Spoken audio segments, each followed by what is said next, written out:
Doy por sentado que la mayoría de la gente sabe con bastante claridad lo que se entiende con la expresión significado de la historia o significado de la vida. Y en este sentido me atrevo a responder que la historia no tiene significado. Para abonar con razones este juicio, debo empezar por decir algo acerca de aquella historia en que piensa la gente cuando se pregunta si tiene o no significado. Hasta ahora había hablado de la historia como si este concepto no necesitase explicación alguna, pero ello no es posible, puesto quiero dejar bien aclarado que la historia, en el sentido en que la entiende la mayoría de la gente, simplemente no existe. Y esta es por lo menos una de las razones por las cuales afirmo que carece de significado. ¿Cómo comienza la gente a utilizar el término historia? Me refiero a la historia tal como se la emplea cuando hablamos, por ejemplo, de un libro acerca de la historia de Europa, no en el sentido en que decimos que es una historia de Europa. Aprendemos historia en la escuela y en la universidad, leemos libros acerca de ella, nos acostumbramos a ver bajo los títulos de Historia del Mundo o Historia de la Humanidad una serie más o menos definida de hechos que forman, según creemos, la historia de la humanidad. Pero ya hemos visto que el reino de los hechos es infinitamente rico y que debe existir forzosamente cierta selección.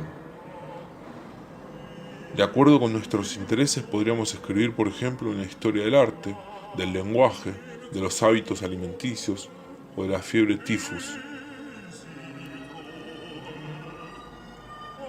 Por cierto que ninguna de estas sería la historia de la humanidad, ni tampoco todas ellas juntas. Lo que la gente piensa cuando habla de la historia de la humanidad es, más bien, la historia de los egipcios, babilónicos, persas, macedónicos, griegos, romanos, hasta nuestros días. En otras palabras, hablan de la historia de la humanidad, pero lo que quieren decir con ello, lo que han aprendido en la escuela, es la historia del poder político. La historia de la humanidad no existe, solo existe un número indefinido de historias de toda suerte de aspectos de la vida humana.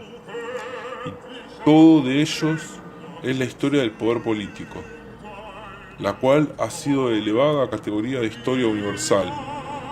Pero esto es, creo, una ofensa contra cualquier concepción decente del género humano y equivale casi a tratar la historia del peculado, del robo o del envenenamiento como la historia de la humanidad.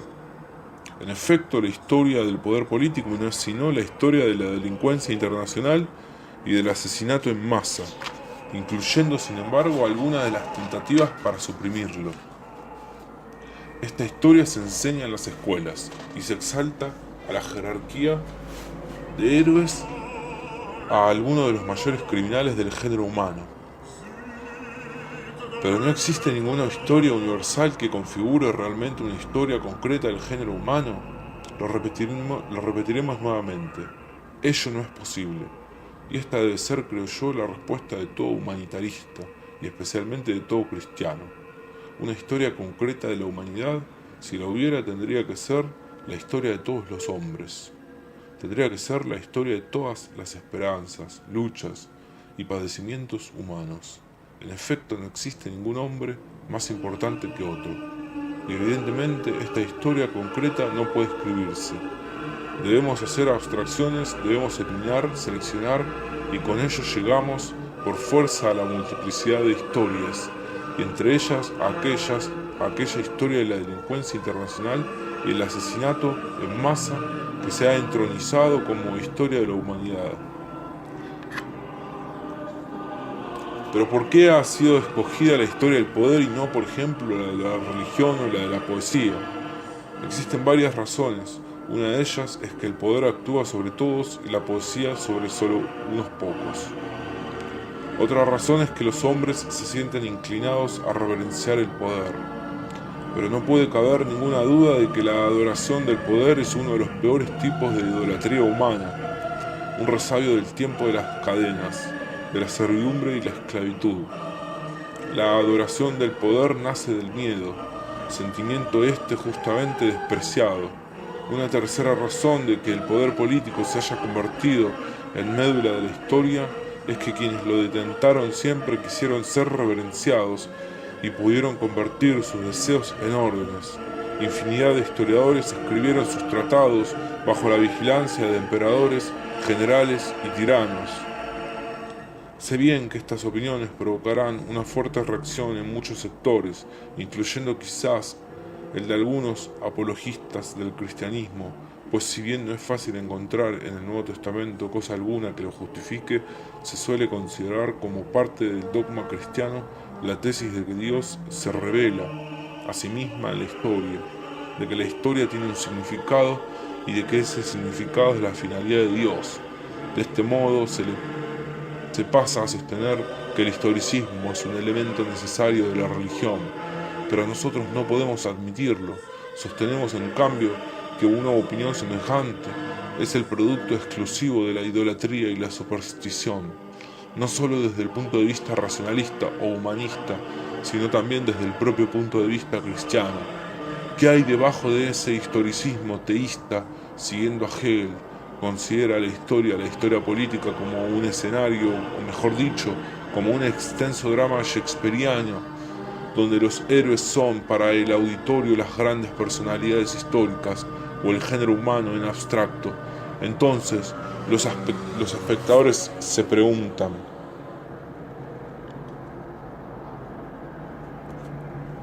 ¿quién escribió esta obra? Y creen dar una respuesta piadosa cuando contestan: Dios. Pero se equivocan. Su respuesta es una blasfemia cabal, pues el drama no fue escrito, como saben muy bien, por Dios, sino por profesores de historia, bajo la vigilancia de generales y tiranos. No niego que es tan justificado interpretar la historia desde el punto de vista cristiano como desde cualquier otro punto de vista, y debiera insistirse ciertamente, por ejemplo, en lo mucho que deben nuestros objetivos y fines occidentales, el humanitarismo, la libertad y la igualdad, a la influencia del cristianismo. Pero al mismo tiempo la única actitud racional, así también la única actitud cristiana hacia la historia de la libertad, consiste en considerarnos a nosotros mismos responsables de ella, en el mismo sentido en que lo somos del destino que hemos dado a nuestra vida, y en admitir que solo nuestra conciencia puede juzgarnos y no nuestro éxito en el mundo.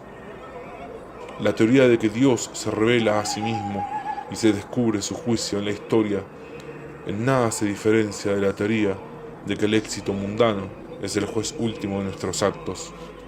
Desemboca así en el mismo resultado que la doctrina de que la historia debe juzgar, es decir, de que la fuerza futura es el derecho. Es lo que llamamos antes futurismo moral, sostener que Dios se revela a sí mismo en lo que entendemos habitualmente por historia.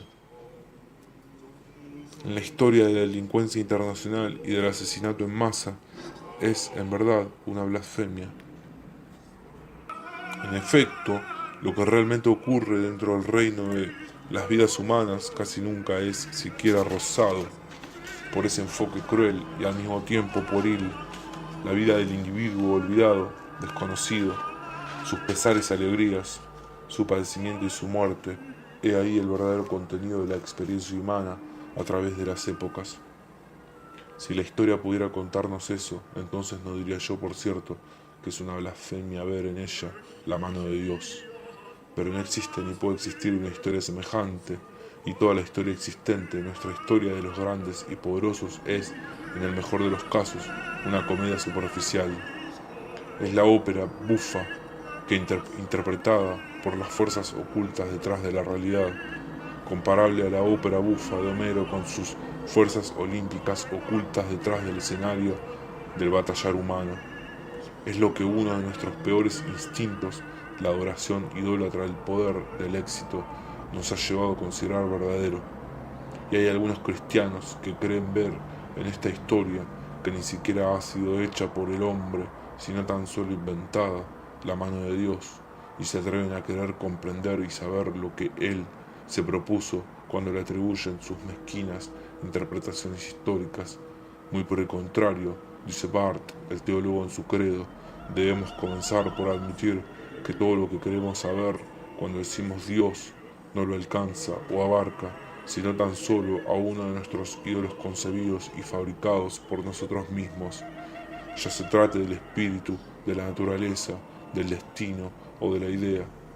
En conformidad con esta actitud, Barth califica de inadmisible la doctrina neoprotestante de la revelación de Dios en la historia, reputándola una usurpación del regio oficio de Cristo.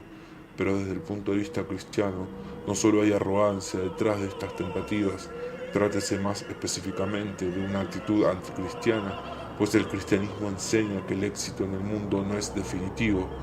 Cristo padeció bajo el poder de Poncio Pilatos, y vuelvo a citar a Barth.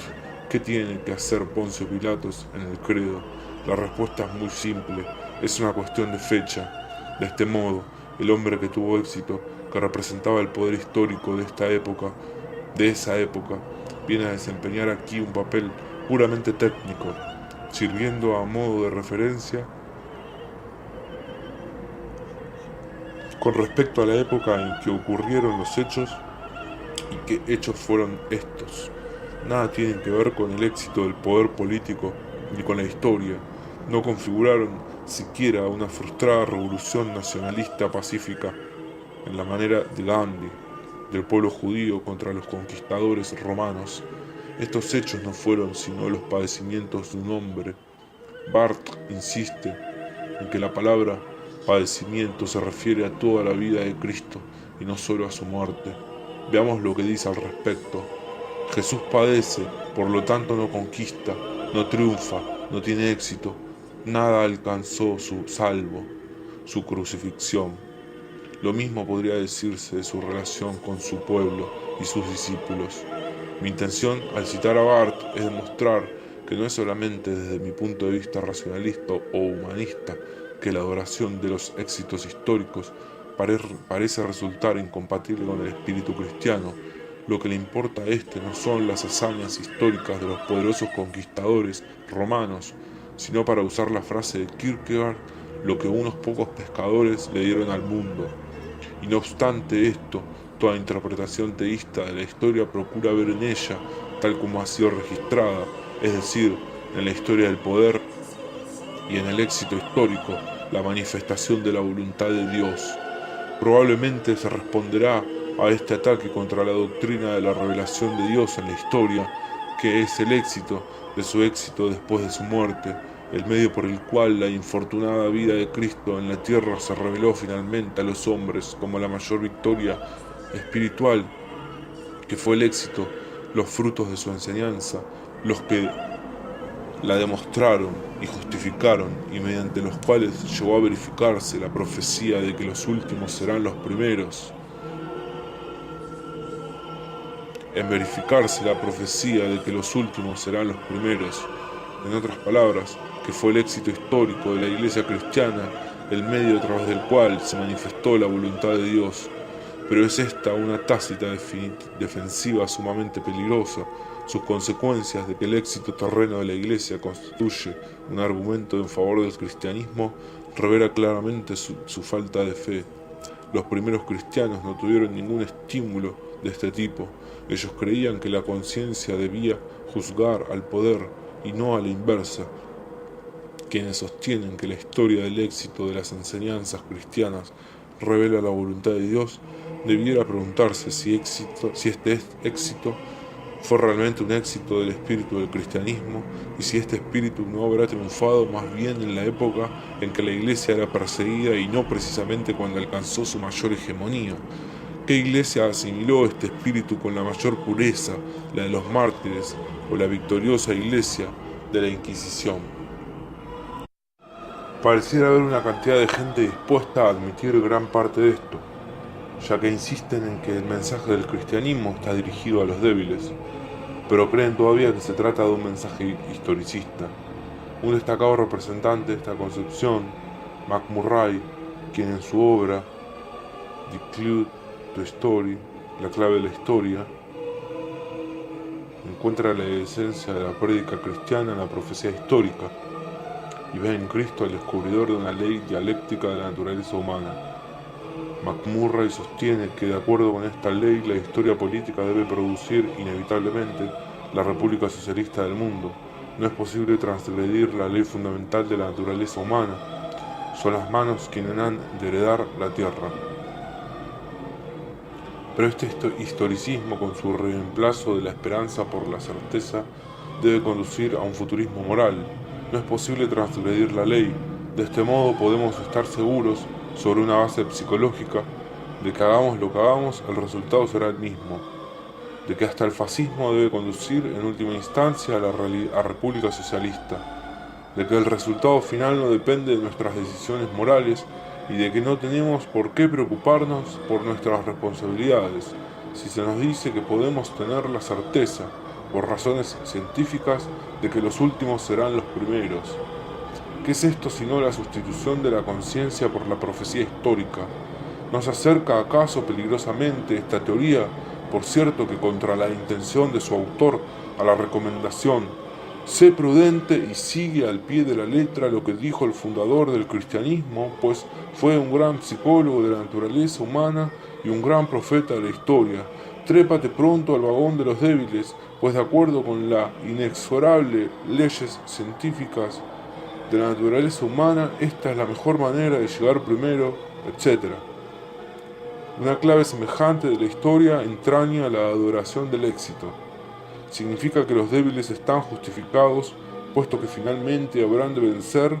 Traduce el marxismo y especialmente lo que hemos descrito como la teoría moral historicista de Marx, el lenguaje de una psicología de la naturaleza humana y de la profecía religiosa.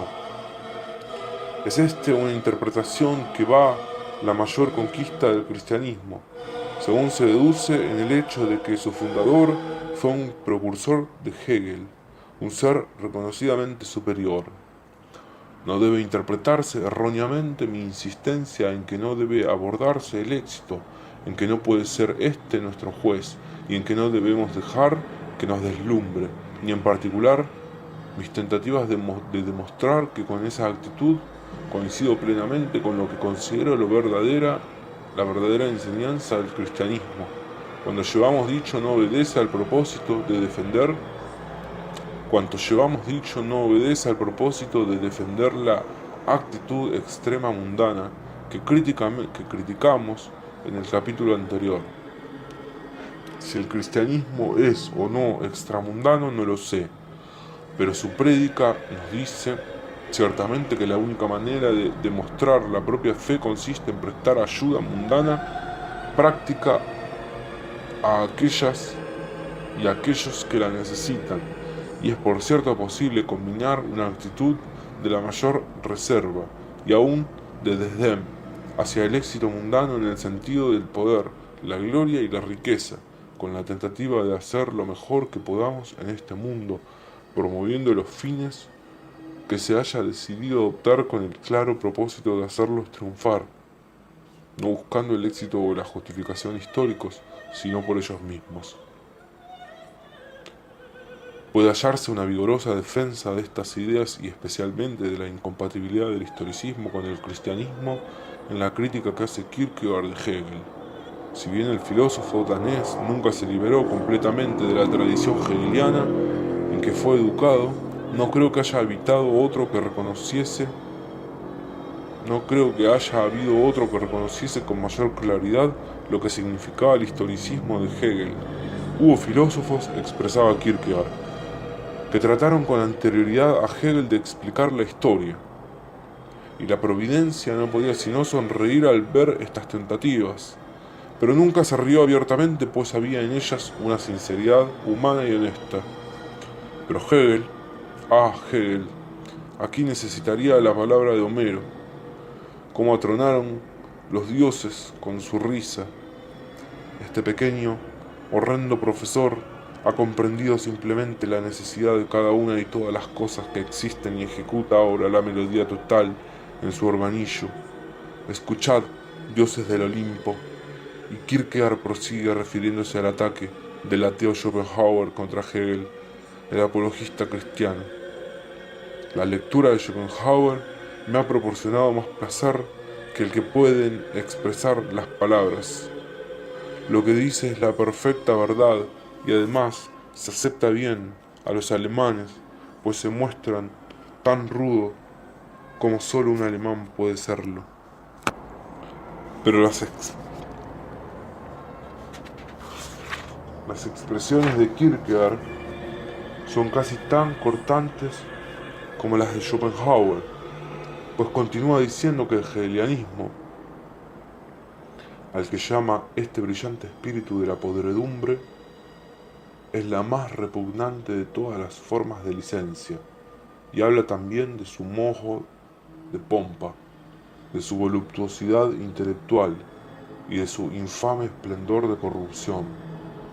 Y por cierto que nuestra educación, tanto intelectual como ética, se halla corrompida, la ha pervertido la admiración del brillo, de la forma en que se expresan todas las cosas, que pasa así a reemplazar su apreciación crítica, y no sólo en la esfera de lo que se dice, sino también en la de lo que se hace.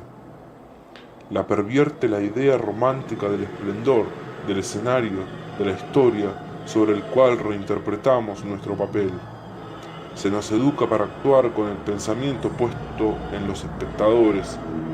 Todo el problema de educar al hombre en una sana estimación de su propia importancia relativa con respecto a los demás individuos se ve completamente oscurecido por esta ética de la fama y del destino, por esta moralidad que perpetúa un sistema educacional basado todavía en los clásicos, con su idea romántica de la historia del poder y su romántica moralidad tribal que se remonta a Heráclito, sistema cuya base última es la adoración del poder, en lugar de buscar una sobria combinación de individualismo con altruismo para servirnos nuevamente de estos rótulos. Es decir, en lugar de aspirar a llegar a la posición que podría expresarse con la siguiente fórmula: lo que realmente importa son los individuos humanos, pero esto no significa que yo importe gran cosa.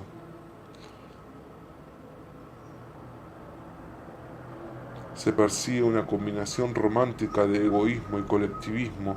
En otras palabras, se exagera románticamente la importancia del yo, de su vida emocional y el de su autoexpresión, y con ello la tensión entre la personalidad y el grupo, lo colectivo. El grupo pasa a ocupar el lugar de los demás individuos, de los otros hombres, pero no admite relaciones personales razonables. El lema de esta actitud es indirectamente dominar o someterse, ser el gran hombre, el héroe que lucha con el destino y se cubre de gloria. Cuanto mayor la caída, mayor la gloria, dice Heráclito. O pertenecer a las masas y someterse a la condición del jefe y sacrificarse por la causa superior del ente colectivo. Hay cierto grado de histeria, de neurosis, en esta exagerada insistencia sobre la importancia de la tensión entre el yo y lo colectivo. No me cabe ninguna duda de que dicha histeria, reacción bastante natural ante las tensiones creadas por la civilización, es el secreto de la fuerte atracción emocional ejercida por la ética basada en la reverencia de los héroes, por la ética de dominio y sumisión. En el fondo de todo esto yace una verdadera dificultad. Si bien está perfectamente claro, como vimos en los capítulos 9 y 24, que el político debe limitarse a luchar contra los males, en lugar de combatir por valores positivos o superiores, tales como la felicidad, el maestro se encuentra en principio en una posición diferente. Aunque no debe imponer su escala de valores superiores a sus alumnos, debe tratar ciertamente de estimular su interés por estos valores. Debe, en una palabra, cuidar el espíritu de sus alumnos. Cuando Sócrates les decía a sus amigos que cuidasen de su espíritu, él estaba cuidándolos a ellos. Existe pues algo así como un elemento romántico o estético en la educación que de ningún modo debe participar de la política. Pero si bien esto es cierto en principio, difícilmente podría aplicarse a nuestro sistema educacional, pues presupone una relación de amistad entre maestro y discípulo que se destacó en el capítulo 24, puede llegar a su término por decisión de cualquiera de las partes. Sócrates elegía a sus amigos y ellos lo elegían a él. El número mismo de alumnos hace todo esto completamente imposible en nuestras escuelas. En consecuencia, toda tentativa de imponer valores superiores no solo resulta infructuosa, sino que debemos insistir en ello, tiende a producir un efecto perjudicial mucho más concreto y público que el perseguido originalmente. Y debemos reconocer que el principio de que aquellos confiados a nuestro cuidado deben ser perseverados ante todo de cualquier daño debe ser tan fundamental en la educación como en la medicina. No hagamos daño y por lo tanto demos a la juventud lo que necesita con mayor urgencia para independizarse de nosotros y estar en condiciones de elegir por sí misma. He ahí un valioso objetivo para nuestro sistema educacional, cuya consecución, pese a lo modesto que parece, es sin embargo bastante remota. En su lugar están de moda los objetivos superiores típicamente románticos y carentes de sentido, tales como, por ejemplo, el pleno desarrollo de la personalidad. Bajo la influencia de estas ideas románticas, el individualismo sigue siendo identificado todavía con el egoísmo, a la manera de Platón, y el altruismo con el colectivismo, es decir, con la sustitución del egoísmo individualista por el egoísmo colectivo. Pero esto no obstruye incluso el camino hacia una formulación precisa del problema principal, a saber, cómo obtener una sana apreciación de la propia importancia en relación con los demás individuos. Puesto que sentimos con razón que debemos aspirar a algo más fuera de nosotros mismos, algo a lo cual podamos dedicarnos y sacrificarnos, concluimos que ese algo debe ser el ente colectivo con su misión histórica. Se nos aconseja, pues, que realicemos sacrificios y al mismo tiempo se nos asegura que de este modo le haremos un excelente negocio. Se proclama en efecto que debemos sacrificarnos, pues en esa forma habremos de obtener honor y fama, habremos de convertirnos en protagonistas, en héroes de la historia. A costa de un pequeño riesgo obtendremos grandes recompensas. He ahí la dudosa moralidad de un periodo en que solo contaba una minúscula minoría y en que nadie le preocupaba el vulgo. Es la moralidad de aquellos que, en su carácter de aristócratas, políticos o intelectuales, tenían cierta probabilidad de pasar a los libros de historia. No puede ser, en algún modo, la moralidad de aquellos que están en parte de la justicia y del igualitarismo, pues la fama histórica no puede ser justa y solo la pueden alcanzar unos pocos. A la innumerable masa de hombres que tienen iguales o mayores méritos siempre les aguardará el olvido. Quizá debe admitirse que la ética de Heráclito, la doctrina de que la mayor recompensa es aquella que solo la posteridad es capaz de brindar, puede ser ligeramente superior, quizá en cierto sentido, a una doctrina ética que nos enseña a buscar la recompensa en el presente inmediato. Pero no es eso lo que necesitamos. Lo que necesitamos es una ética que desdeñe todo éxito y toda recompensa, y no hace falta inventar esta ética, en efecto no es nueva, y ya la enseñó hace mucho tiempo el cristianismo, por lo menos en sus comienzos. Y la enseña también en nuestros días la cooperación científica e industrial.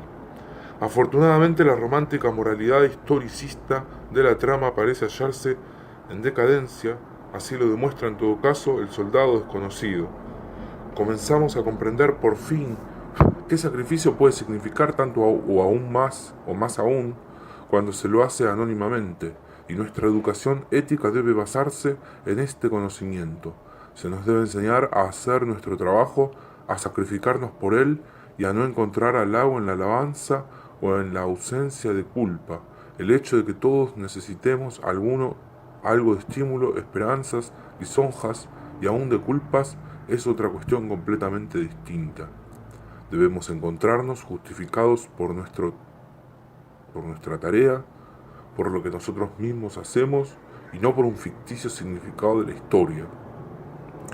Nuevamente, insistimos en que la historia no tiene significado, pero esa afirmación no significa que todo lo que nos queda por hacer sea mirar horrorizados la historia del poder político o que hayamos de considerarla una broma cruel. En efecto, es posible interpretarla con la vista puesta en aquellos problemas del poder político cuya solución nos parezca necesario intentar en nuestro tiempo.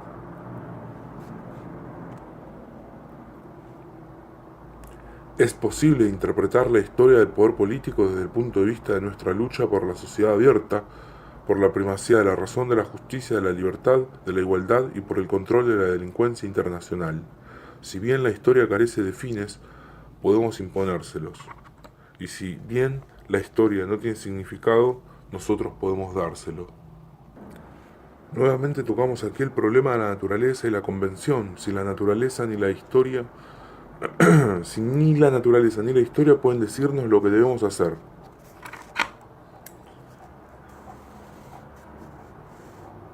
Los hechos, ya sean de la naturaleza o de la historia, no pueden decidir por nosotros, no pueden determinar los fines que hemos de elegir. Somos nosotros quienes le damos una finalidad y un sentido a la naturaleza y a la historia.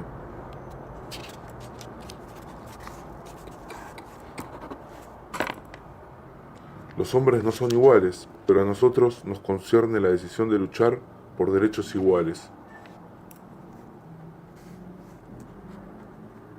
Las instituciones humanas como el Estado no son racionales, pero nosotros mismos podemos decidir luchar para darles una racionalidad progresiva.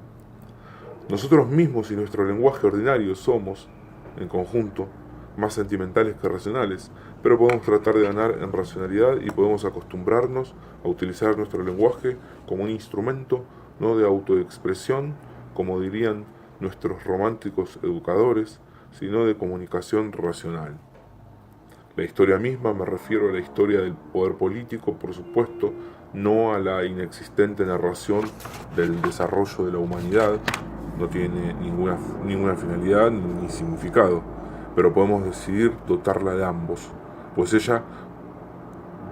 puede ella convertirse en el campo de nuestra lucha por la sociedad abierta en contra de sus enemigos, quienes cuando se ven arrinconados proclaman siempre a voz en cuello sus sentimientos humanitarios, siguiendo el consejo de Pareto, y podemos interpretarla en consecuencia. En última instancia, cabe decir otro tanto acerca del significado de la vida. Somos nosotros quienes debemos decidir cuál habrá de ser nuestra meta en la vida y determinar nuestros fines. A mi juicio, ese dualismo de hechos y decisiones es fundamental. Los hechos como tales carecen de significados. Solo pueden adquirirlo a través de nuestras decisiones. El historicismo no es más que una de las muchas tentativas de superar ese dualismo. Nace del temor que nos produce la comprensión de que en última instancia toda la responsabilidad cae sobre nosotros, aun por las normas que elegimos. Pero una tentativa de este tipo representa exactamente, a mi entender, lo que suele describirse como superstición, pues supone que podemos cosechar allí donde no hemos sembrado. Trata de persuadirnos de que con solo ajustar nuestro paso al de la historia todo habrá y deberá de marchar a la perfección y de que no es necesaria ninguna decisión fundamental de nuestra parte. Trata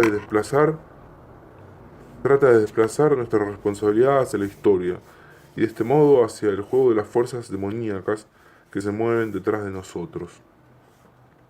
Trata de basar nuestros actos en las ocultas decisiones de estos poderes que solo pueden revelársenos en inspiraciones e instituciones místicas y nos coloca así a nosotros y a nuestros actos en el mismo nivel moral de un hombre que, inspirado por los horóscopos y los sueños, elige el número señalado para la lotería. Como el juego, el historicismo nace de la falta de fe en la racionalidad y la responsabilidad de nuestros actos. Es una esperanza, una fe bastarda, una tentativa de reemplazar la esperanza y la fe que surgen del entusiasmo moral y del desdén del éxito por una certeza derivada de una pseudociencia de los astros, de la naturaleza humana o del destino histórico. El historicismo no solo es racionalmente insostenible, sino que también se halla en pugna con toda religión que enseñe la importancia de la conciencia. En efecto, una religión de este tipo debe estar de acuerdo con la actitud nacionalista hacia la historia y con su insistencia en la responsabilidad suprema de nuestros actos y en su repercusión en el curso de la historia. Verdad es que necesitamos de la esperanza. Actuar, vivir sin esperanza es cosa que supera nuestras fuerzas, pero no necesitamos más que eso, y por lo tanto se nos debe dar nada más. No se nos debe dar nada más. No necesitamos certezas. La religión en particular no debe ser un sustituto de los sueños y de los anhelos arbitrarios, y no debe parecerse ni al billete de lotería ni a la póliza de seguros. El elemento historicista de la religión es un elemento de idolatría, de superstición. Esa insistencia en el dualismo de hechos y decisiones determina también nuestra actitud hacia ideas tales como las de los progresos, las de progreso.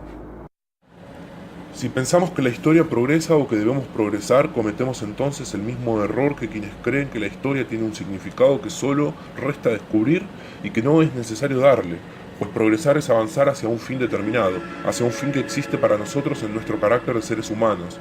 La historia no puede hacer eso, solo nosotros, individuos humanos, podemos hacerlo, y podemos hacerlo defendiendo y fortaleciendo aquellas instituciones democráticas de las que depende la libertad y con ella el progreso.